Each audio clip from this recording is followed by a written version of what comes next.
This Jocks 94.5 podcast is brought to you by Millennium Satellite and Video. Log on to msbnow.com. TV excellence everywhere.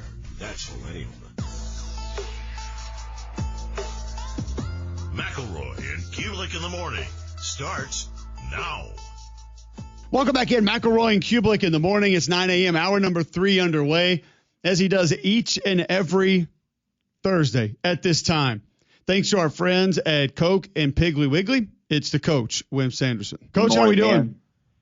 Okay, we're it's kind of an interesting time because we're in a period of time where we almost know what's going to happen. If you guys knew what was going to happen, your show wouldn't be any good. But you almost know. You think you know. You might know. And I think, you try to rank the players. You try to rank the teams. You see a picture of a good-looking lady, and she's not as good-looking when you see her as you thought she was. Everything is sort of exciting a little bit. I know it's not a lot to talk about particularly, but I think it's exciting because you end up in a situation where you almost know what's going to happen, but you don't really know what's going to happen. They ranked the 68 teams the other day. And I kind of study Alabama and Auburn's schedule quite a bit. I'm a schedule group. I think Auburn is playing a Baylor team they can beat if they play well, and they're making a lot of money out of it. And by the way, they're talking about having raised $93 million.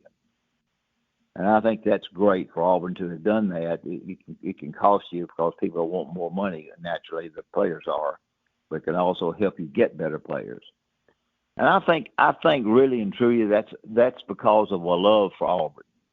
I was when I was coaching, I was going against them all the time. I didn't go to school at Auburn, but I think they're willing to give to see if they can't get to where they need to get. Don't you feel that way?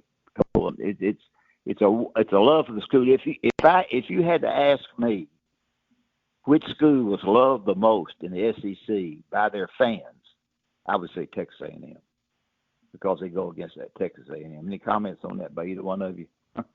Not very. It's an interesting question. Which school is most beloved by their fans in the SEC? Yeah. That's right. Because it's going to be hard for us. Like when you look at just Kentucky basketball, I think that's going to be towards the top of the list. So I mean, you look at LSU, football, baseball, at times basketball, some gymnastics success. Like they seem to be pretty supportive across the board. Like I like what you said about Auburn because there hadn't been a ton of championships recently, yet people keep showing up. Like to me, that says a lot more than a lot of the other schools you're going to discuss. A&M fans pretty passionate. If Greg's there, would Alabama have been able? And maybe they could. I'm not knocking them. But would Alabama have been able to raise $93 million when Nick Saban was there? I'm not sure. Any thoughts on that? It's a hypothetical, but if I were to guess, I'd say probably not. But they could manufacture it, probably not from giving, but they can manufacture it because of the quality of the brand. Yeah, you're so smart. Yeah, that's exactly right. Because of the quality of the brand, as far as people having, and I'm not saying they don't love their school, because Alabama, of course, certainly loves their school. But I think the $93 million, when one of the great coaches of all time was there, it's not easy to raise. And those guys who are coming in there, they're expecting more, and so you've got to win when you do that. So it's going to be interesting to see. I look at the schedules too, and I have a person on my radio show who was always telling me that Alabama's going to lose a couple of games before they play Georgia. They got 5 games, but when you look at in rankings, all in the world they are rankings and not anything. But when they rank the 68 teams this week, Kentucky, South Carolina, Florida State weren't ranked very high. I don't know that means anything because rankings, you got to get your kids ready to play. But Kentucky 47, South Carolina 46, and FSU was 50, I think it was. So. You got to get your football team ready to play. But and I think Auburn has a good chance to go into Atlanta and make some money, losing a home game and playing Baylor. I don't know what else you want to talk about, but those are things that I think about. But Arkansas was really the 68 teams was selected the last team, not the last team, but number 61, and state 52. And so Alabama 10, I think it was. And whether Alabama can reach to a 10, I think Russell is a kind of a quiet guy who nobody talks about a lot, but undoubtedly is a good quarterback. How do you feel about the Tide this year, Coach? I don't feel like we've gotten your read on what the team might be. I think they're good. I think they're better defensively. I think they've gotten a couple of good defensive players. I think the offensive line is better. I don't know all of them by name. The Crowell guy is a running back who I don't know anything about. And the answer for you, Greg, or for Cole, for either one of you, when your offense goes bad or does not produce, the coach gets the blame.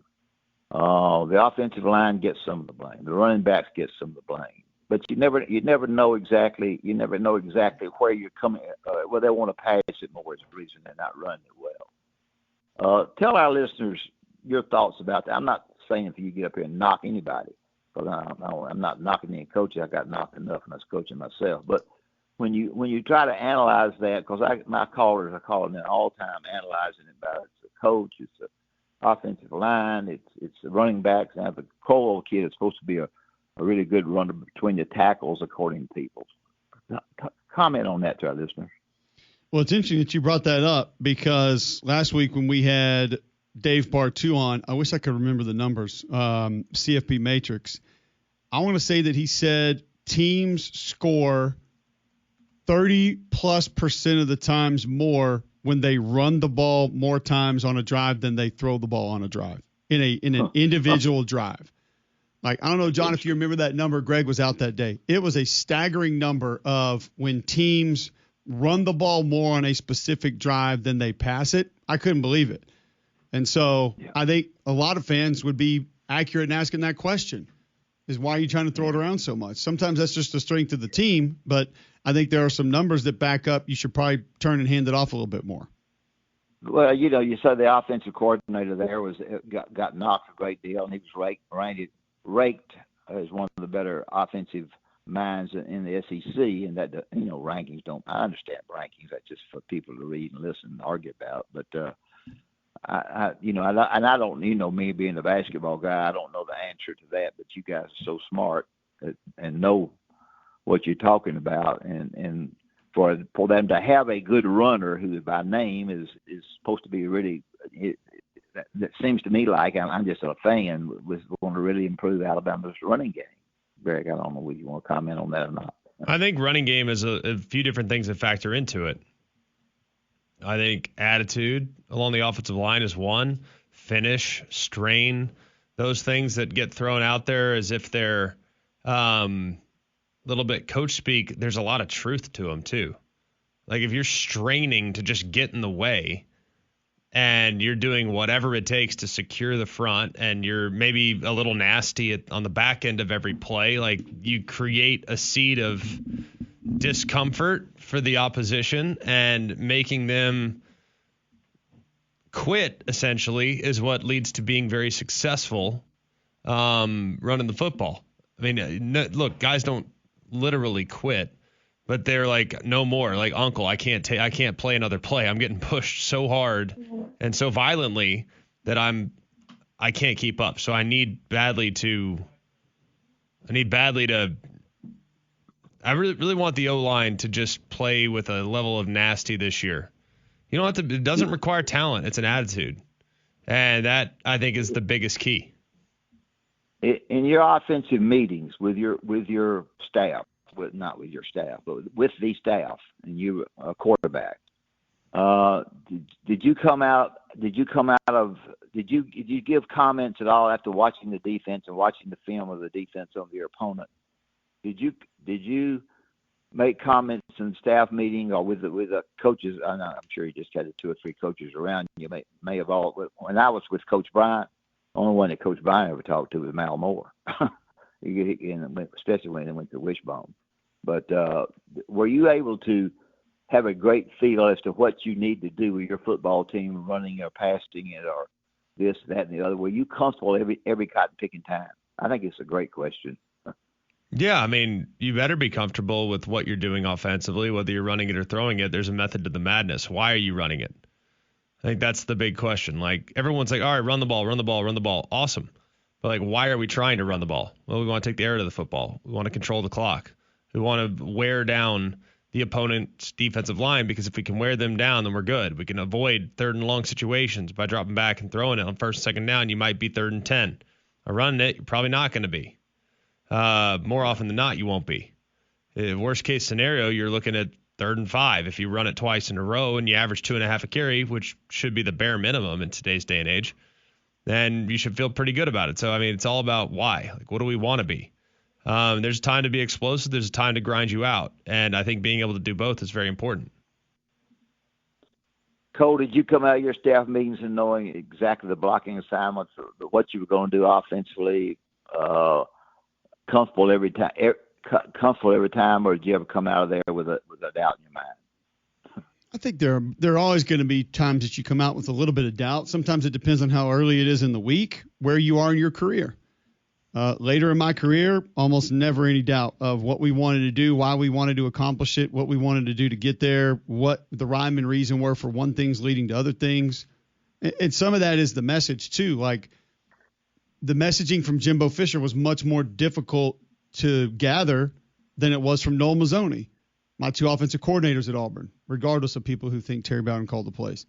When Jimbo put things together and explained things, it was fast, it was a lot, it was wordy, and you're just kind of sitting there like you just wanted to get your one play off.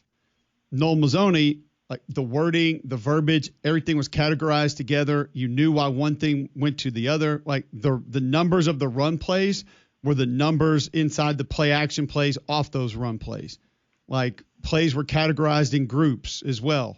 Screens were all categorized in similar fashion. Like, this is still done today. It's not like a secret that he was doing or anything. It made a lot more sense. And he just did a better job of explaining some of the whys.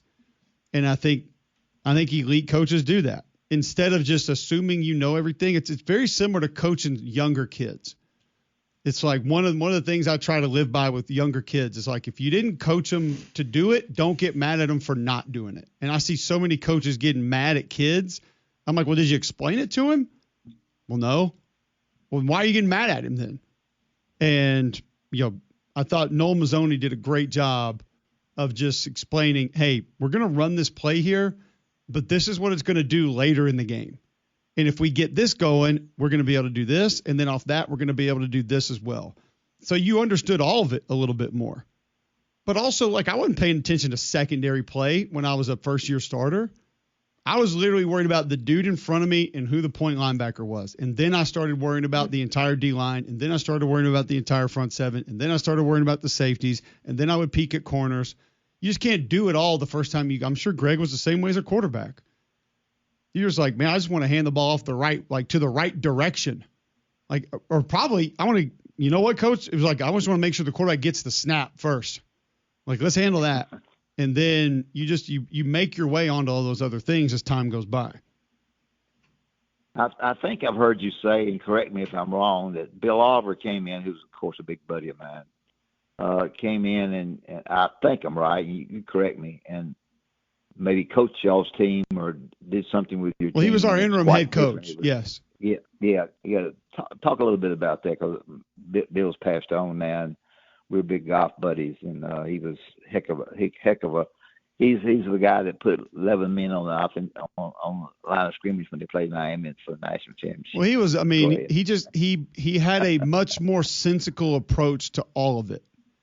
And, like, the first thing he told us, first off, you got to think about how dysfunctional things were. Like, the defense would leave practice with 10 periods to go.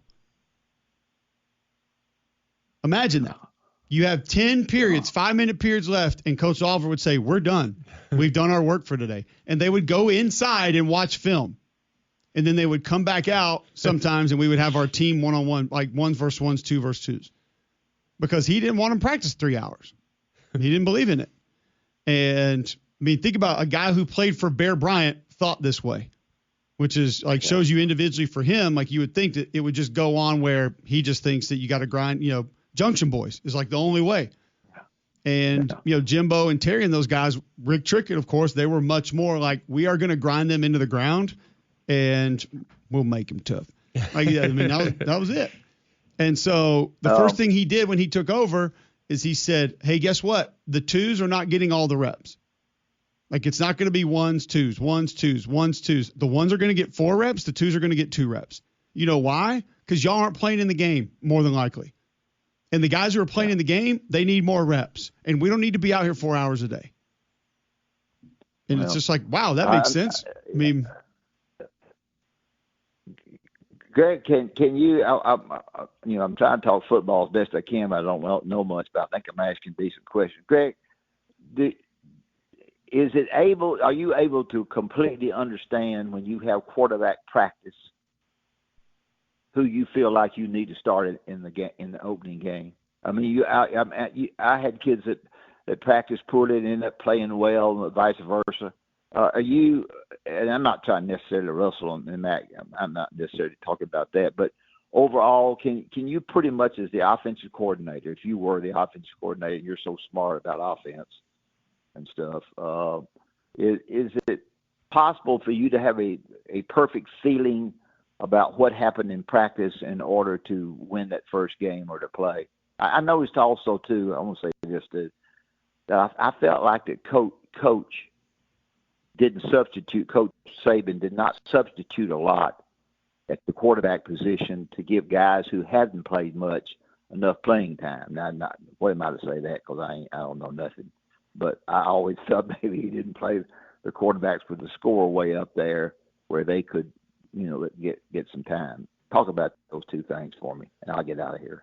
Well, I mean, it's a lot in the question. First game is you're still kind of in feel out mode. There were plenty. I mean, as a quarterback, you have ultimate veto power, as always. Like, you can go in and you can veto any play that is installed in the plan. You can very easily walk through it and say, all right, Coach, I don't like this, not comfortable with this, take this out, put this in. How about trying it this way? How about trying it that way? It's collaborative in some ways. Don't get me wrong. Like, Coach McElwain still held the keys to the car, but I'm the one driving. So got to be comfortable with every single play that's called. We also had, I don't want to say like a decent influence on who gets what, but I can remember a situation specifically where there was a receiver not doing what he needed to do and was not trustworthy. And I can remember having a strong conversation. While talented, I remember talking to Mac, like, I'm not comfortable throwing it his way. Like, he's not running his routes the right depth. Like, we got to dial him in or we can't play him. Like, so yes, as a quarterback, you can factor that in. I'm sure on other position groups you can do that as well. Like, hey man, this guy's not going the right way on our protections. Like, the right guard needs help. Like, I can help him, or you can play somebody else that knows what to do. I never involved myself there, but the receivers directly impacted me and my confidence level dropping back and delivering the football. So I did have some influence on who played what, who ran what route well, when that route was called, who we wanted in the game. If for whatever reason that guy couldn't be in the game, here was the next guy up, what have you. So the receiver coach helps a lot with that as well. But yeah, as the quarterback, you do have a lot of influence on who's in, what's called, and how it's supposed to be run. Yeah.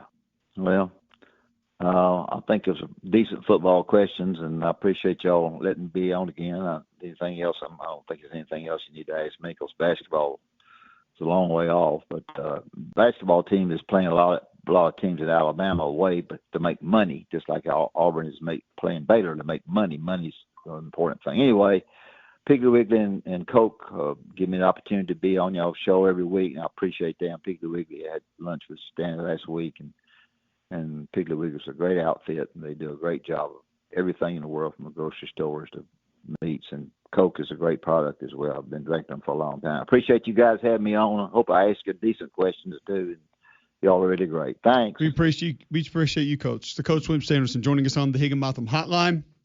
brought to us each and every week by Coke and Piggly Wiggly. So we'll move on from the coach. Got a lot more college football to discuss, and we'll begin it next right here on Jocks. Go inside Jocks 94.5 on Jocks TV. Morning Jocks, Mac and Cube, 3-man front video simulcasts are presented by Bill Smith Buick GMC and Game Day Men's Health. Watch on the Jocks mobile app and YouTube by searching Jocks 94.5 TV. All right, welcome back in. McElroy and Cubelic in the morning. Some quick recruiting news. Rutgers gets a commitment from 4-star running back Aiden Gibson. He flips from Penn State to Rutgers. Number 8 running back in the 27 class per Rivals.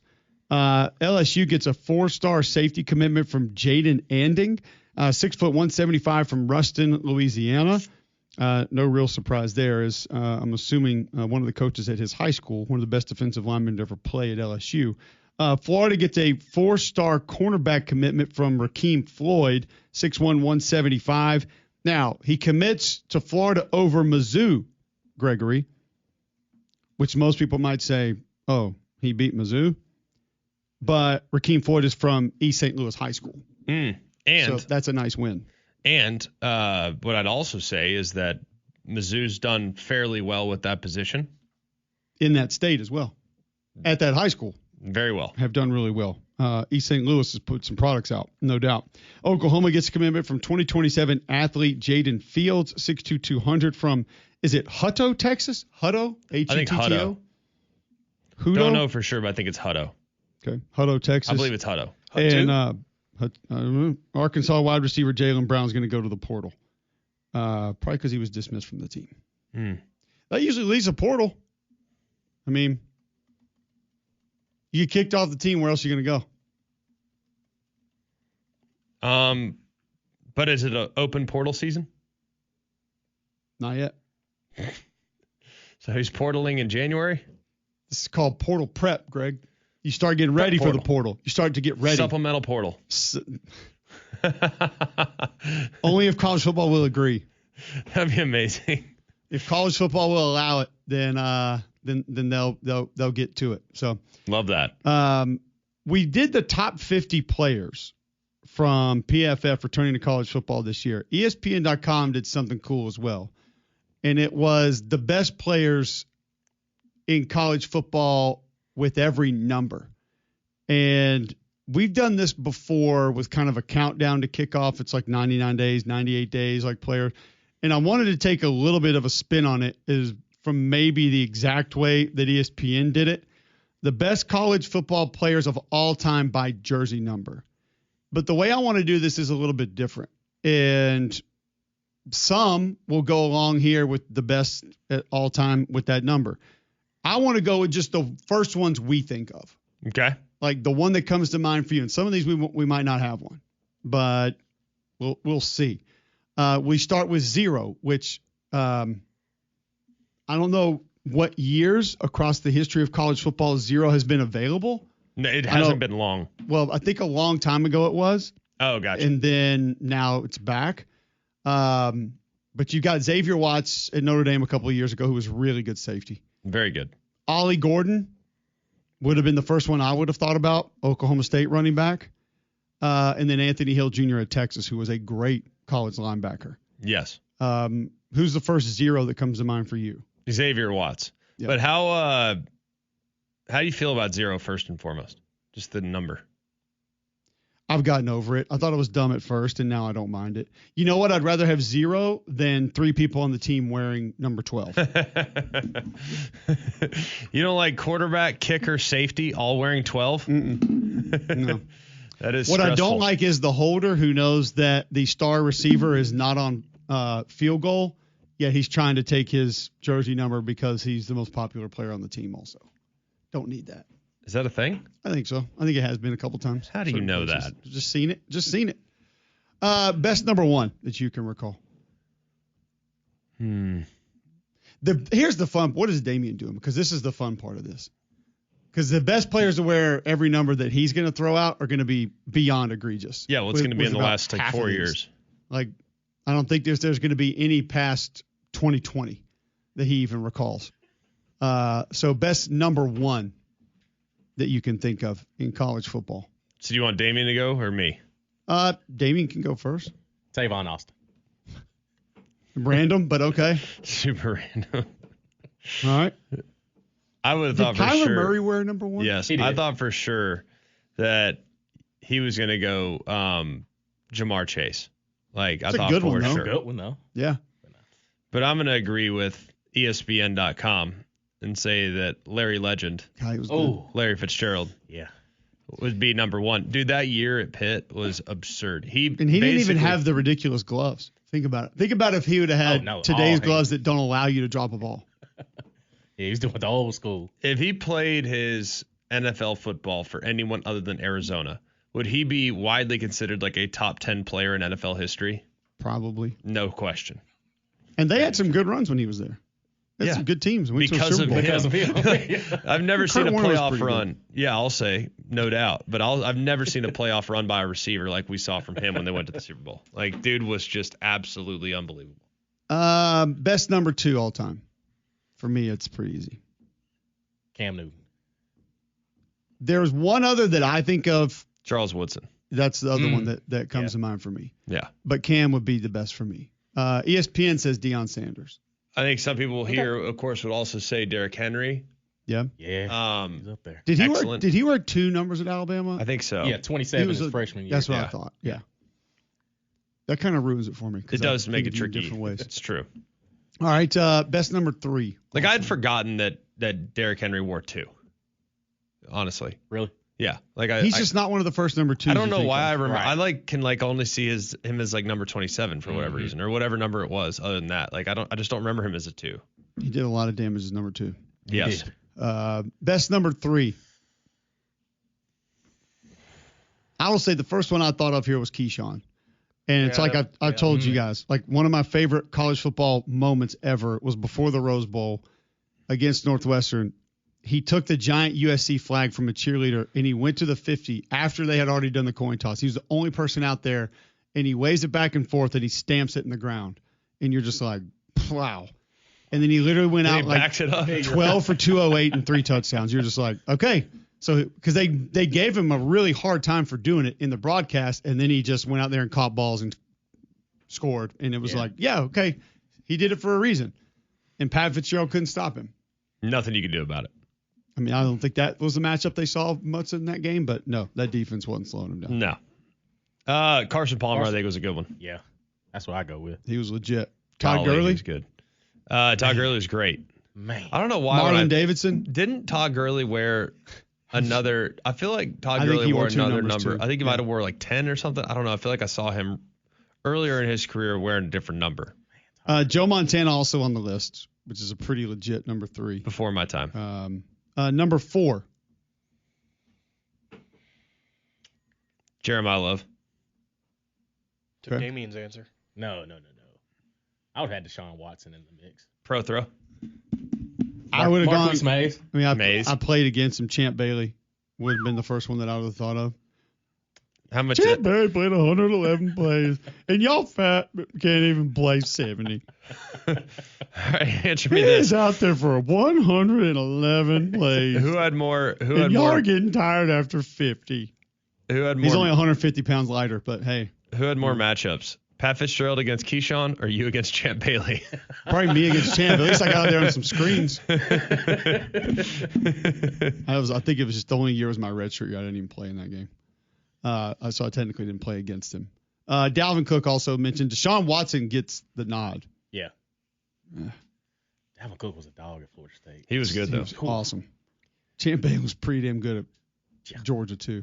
Yes. Best number 5 that you remember. Reggie Bush. This is insane. Darren McFadden gets it, and I'm not mad at it. Come on now. God, he was insane. He was good. Yeah. No Christian McCaffrey love? Christian McCaffrey was a dude. And see Reggie Bush taking direct snaps. No. Because they didn't have a capable quarterback. About to say, hang on a second. Reggie Bush had pretty capable quarterbacks. They had That Mitch is Mustang. not. You're not in. Like I said, capable quarterbacks. You're not inaccurate in saying that. But Reggie, didn't you see him play against Fresno?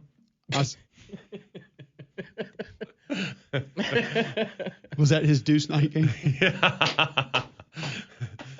Fresno's our team. That's our West Not Coast back team. then. Not then. Don't you hate on our They're team a whole like different that. program now. Don't you dare hate on our team like that. Dude, 5 is insane. LaDainian Tomlinson, Filthy. Christian McCaffrey. It's a good one. It's a tough one. Honestly, really if you good. lined them up and you said right now, you have one game, you get and healthy. Darren McFadden, LaDainian Tomlinson, Reggie Bush, or Christian McCaffrey. That's an impossible decision you're as probably, college players. in all seriousness, you're probably taking LaDainian Tomlinson. Christian McCaffrey was pretty right. unstoppable in He was college. a beast, but he had Kevin Hogan. Capable. Capable quarterback, baby. Golly, haters in the building. That is just insane. Phil. 6. 5's a good one. That's a stacked number. Me or Baker Mayfield. 5 was Derek Brown, right? Yeah, he was. That's a pretty decent 5 in college. Baker Mayfield 6. That's a good one. I would remember Jerome Bettis. I told you the other day we're talking about the green jerseys. Yeah. When he put it on against Georgia in the Sugar Bowl, unbelievable. And as a Husky kid growing up, seeing Jerome Bettis play running back, there wasn't a whole lot better than that. Like that was pretty cool. Yeah, because always. you guys were built the exact same. Well, growing up we were. Oh, I'm just like him. Yeah. Devonta Smith is a pretty good 6. Excellent. Yeah. Probably the most decorated. Would you take him over Baker as a college player? In all seriousness, tell me who has had a better career at wide receiver than Devonta Smith in college. Dude one. caught a Randy walk-off Moss is like the only one I can think of. walk-off winner in the national championship game. Yeah. Walk-off winner. And then a few years later follows it up with the Heisman Trophy. Like During COVID, no less. that is like Right. you really think about that. I mean, Like that hey. is like what more could you ask Dude, for he was insane. in a college career? Totally All SEC insane. schedule too. Totally insane. Nuts. Boy, I tell you, the first 7 that comes to my mind is not even in like the others for ESPN. Mike Vick gets the nod at 7. Who's the first college number 7 you think of? Elway. Okay. But Vic was like my favorite player as a young kid. Like he was the most electric player. Gosh, he was unbelievable. I just don't remember watching enough of his games. I didn't watch any of John Elway's games. No. But like when I think number 7 for quarterback, I always think of Elway. I don't know why. Part of this is going to be era and what you watched. Yeah. It's not always going to be right, wrong. But that's just even kinda- more like NFL. I think just because you wore it all the way through. I don't know. Like 7. When I think 7, you tell me like certain numbers for certain positions. Like number 8 would be Steve Young. Number 7 would be Elway. 8 would also in the mix would be Aikman. Like there's a bunch of like I think of those numbers They're just associated tied to with that those. number forever. Yeah. Like 56, Lawrence Taylor. Like I'm never going to think of another. Correct, like- I mean, Quentin Nelson gets some of that, but like LT is the original 56. Like that's all you think of. The first one I thought of honestly was Danny Werfel. And part of that was like that was when I was like fell in love with college football and just watching that offense that was so You were ahead of in its time. college. Not for Werfel. 95? Went to college the next year. Ah, Thank you though. same thing. Yeah. Don't try to age him, dog. But that's seriously the I first fell in 7 love I with college think of. football as a senior in high school. Part of when. Wait, he also played before 95. So there were some other years he played. Word. Tyrann Mathieu not in there? No, that's a good one. All the LSU 7s. Byron Leftwich is in there. Patrick Peterson's in there. 8 Lamar Jackson. is one of the that's mentioned. I think Really? Gerard Powers, but I'd have gone Mariota, but okay. Mariota's there, and that's where I thought Damian was going to go. Yeah. No. I'm really interested to get Greg's answer here. I mean, I love Julio, but it's Okay, Lamar there you go. Jackson. Well, no, Yeah, like I love Marcus. gotta but be it's- Julio. It's Lamar Jackson. It's Lamar Jackson for me. 9. Trevor Knight. Peter Steve Ward. McNair's right there. That's but where I would've The gone. answer's Peter Ward. Peter Ward. Peter for Wark sure. was The so clear ridiculous answer. in college, dude. He will be one of the how did that not happen in the NFL for me It forever. just doesn't make sense. Just the twitch, the change of direction, the hands. It was all there. I know he was a little undersized, but how many undersized receivers have we seen be successful in the NFL? Like it's not a position where it's like, oh, there's been one guy. Right. He's not like Sam Mills, like the only linebacker under 6 feet to ever be good in the NFL. Like we've seen a lot of receivers be really good that are a little bit undersized, and he was insane. He was unbelievable. And I think if Steve McNair wouldn't have played at Alcorn, Oh yeah. he would just. I mean, how many people watched him play on TV in college? He only played 6 years in the NFL. Peter Ward. He's 5'11", 195. That's not that small. But he was kind of smaller in stature. The but way that he looked when he played. Still crazy. No, but I will still. Now I know like the attitude was not always It was a little extra, but nonetheless. You can also get extra with Canty, Greg. Well, Canty can fix it, that's for sure. They are the very best here, done a great job in our community, taking care of several things around our community. As you know, here in Alabama, we have a lot of clay in the soil, expands and contracts, cause a lot of havoc on concrete, which can lead to issues in your foundation, your basement, and your crawl space. So if you're noticing cracks in the walls or the floors, Canty can fix it. They have a poly-level solution that can restore appearance, value, and safety without the extra mess. So go and check them out. They offer free inspections and estimates, and their work is backed by lifetime transferable warranties. Call them at 205-509-3991 or go online at Canty Can Fix It. That's Canty, C-A-N-T-E-Y, canfixit.com. All right, so when we come back, we're not even through the top 10 yet. We'll try to continue working our way through this list next on Jocks. The capital of the sports talk nation. This is Jocks 94.5 and JocksFM.com. Birmingham. I just realized we didn't even mention Patrick Mahomes at 5. Just not even a smidge of a mention there.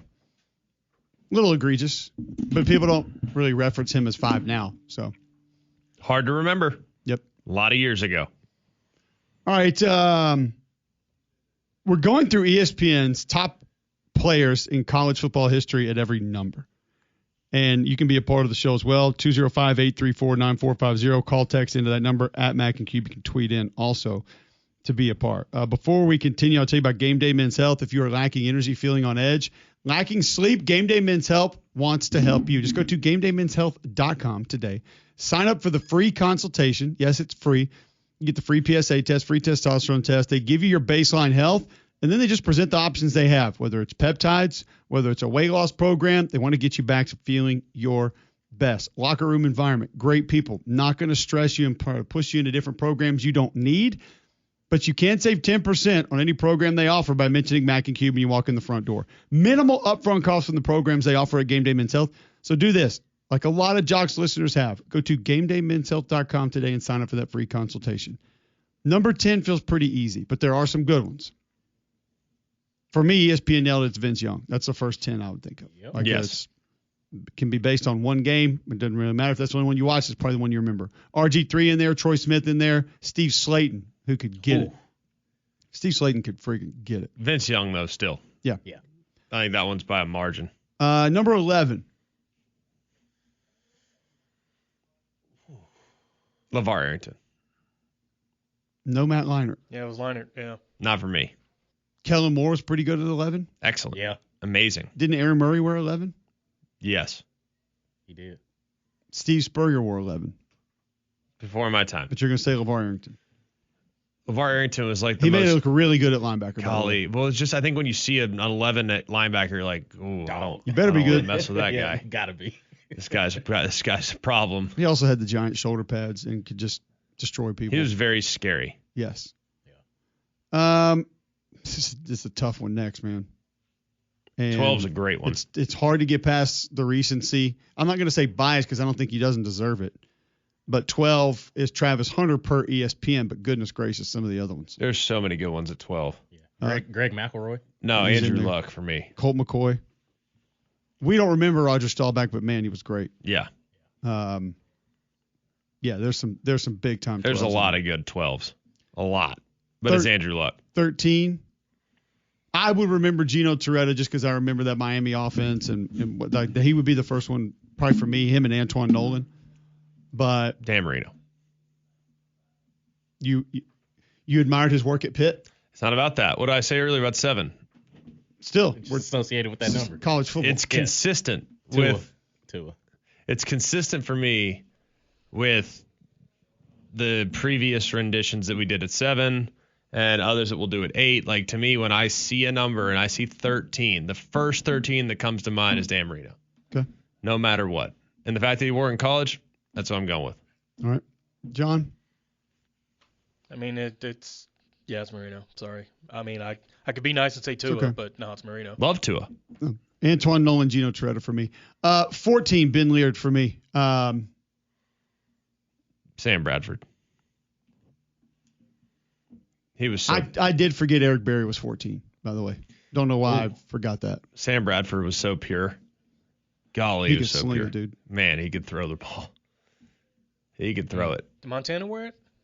No. Nah. Or Vinny 16. Testaverde was one. Ty Detmer is ESPN's choice. Before my time. Well, BYU, right? Yes. Didn't Michael Clayton wear 14 at LSU? Wide receiver? It feels right. That's one that for whatever reason popped into my brain. That feels right. Feels right. 15 is a. Oh, yeah, we know. Jeez. Tim Tebow.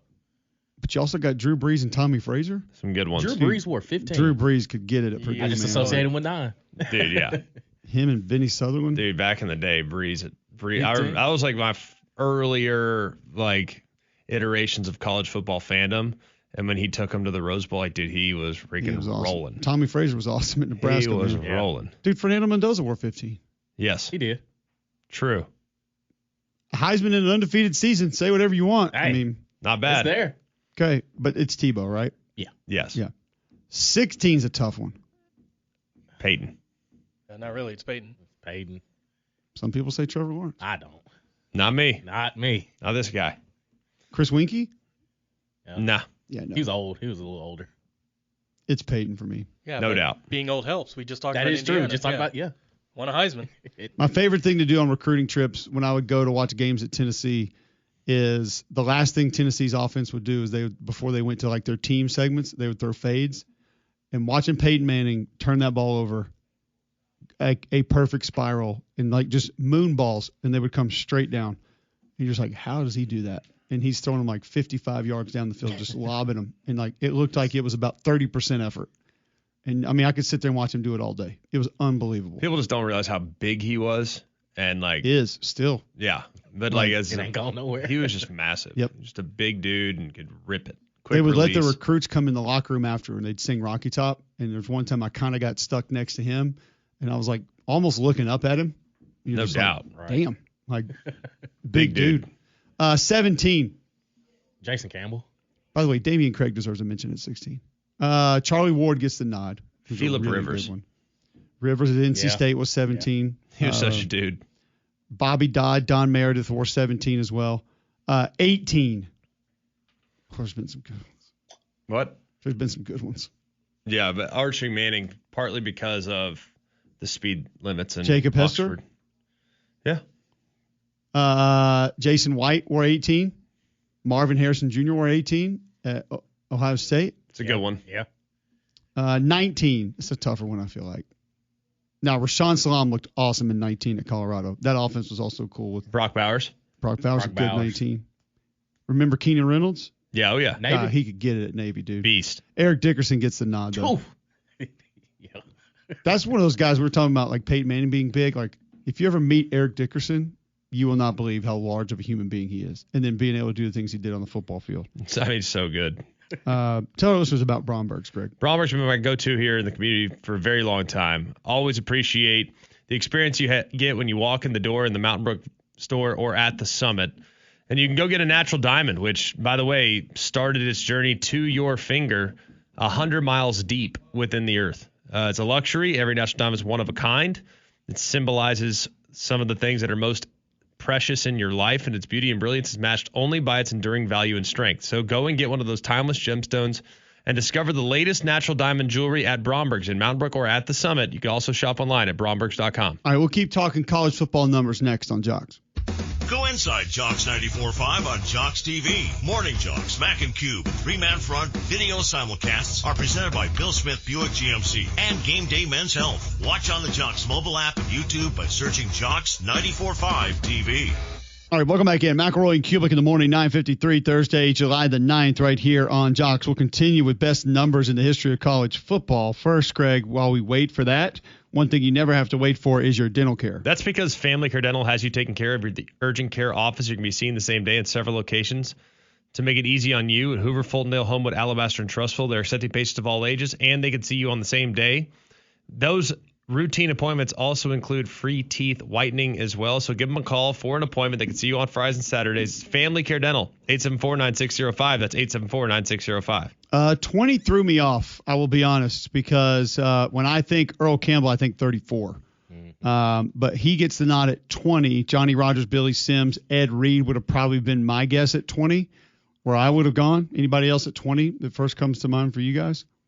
I thought I was Barry Sanders, but I didn't realize he wasn't 20 in college. Well, he's 21, and 21's an impossible number because you have Calvin Johnson at Georgia Tech, you have Barry Sanders at Oklahoma State, and Desmond Howard at Michigan. A lot of good ones. Calvin Johnson wore 21. Yes, and it looked good too. It looked really good. Yeah. The 2 times 20 a game is he was Ed targeted. Reed. 20 is Ed Reed for me. Mm-hmm. But I'm totally on board with Earl Campbell. Yeah. At 21, I got to go Calvin Johnson. Barry Sanders a little before my time, but I mean, dude, Barry Sanders is the insane. GOAT. I mean, seriously, the GOAT. Yeah. 22 is Doug Flutie, but Emmitt Smith also wore 22 at Florida. So you also had Mark Ingram win a Heisman at Bama wearing 22.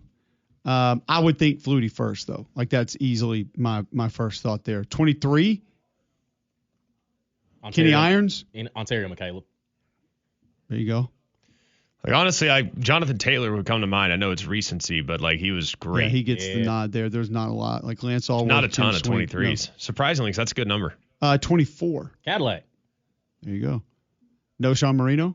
Oh, Will probably be after Carnell, the one I would think It's a of. really good one. that's good. Niall Kinnick, a running back at Iowa from 37 to 39. That's who- ESPN's choice. Hey, The stadium's named after him.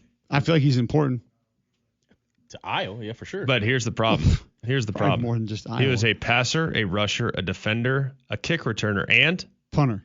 a kicker. Let's go. He's about that life. He returned. He intercepted 18 passes in his career also. Paul Horning, After all that probably Paul Lockdown. Horning Award watch list. Lockdown. Before there was an award. Correct, yes. Before there even was an award, you had him.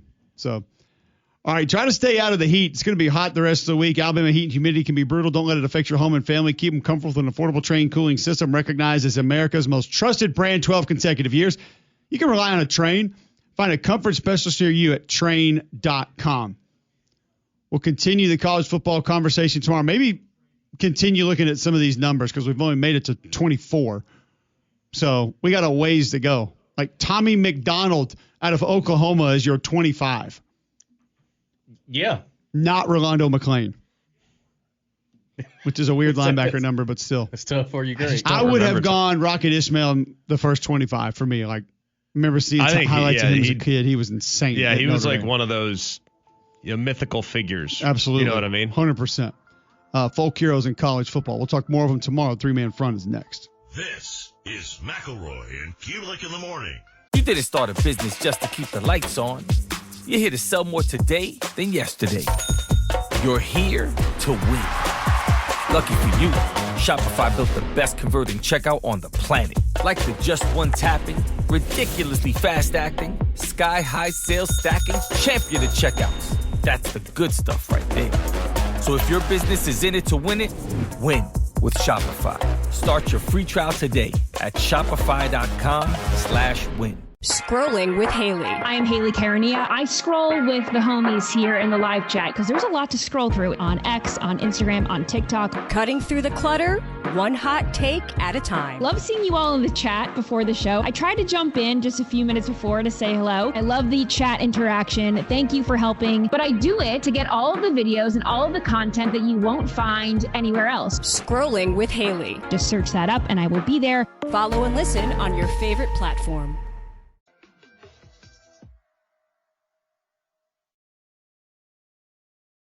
Scrolling with Haley. I am Haley Carania. I scroll with the homies here in the live chat because there's a lot to scroll through on X, on Instagram, on TikTok. Cutting through the clutter, one hot take at a time. Love seeing you all in the chat before the show. I tried to jump in just a few minutes before to say hello. I love the chat interaction. Thank you for helping. But I do it to get all of the videos and all of the content that you won't find anywhere else. Scrolling with Haley. Just search that up and I will be there. Follow and listen on your favorite platform. Hey, I'm Chris Van Vliet. Go behind the scenes and beyond the headlines with the biggest names in pro wrestling and beyond. Mr. Sandman. All I ever wanted to be was a pro wrestler. So I got to live my life and make people really happy. The Heartbreak Kid himself, Shawn Michaels. Do you think there's anybody better than you were? I think I was great at what I did, and I think other people were great at what they did as well. Greatness is more a mindset, I think, than anything else. Mindset, motivation, insight with Chris Van Vliet. Follow and listen on your favorite platform.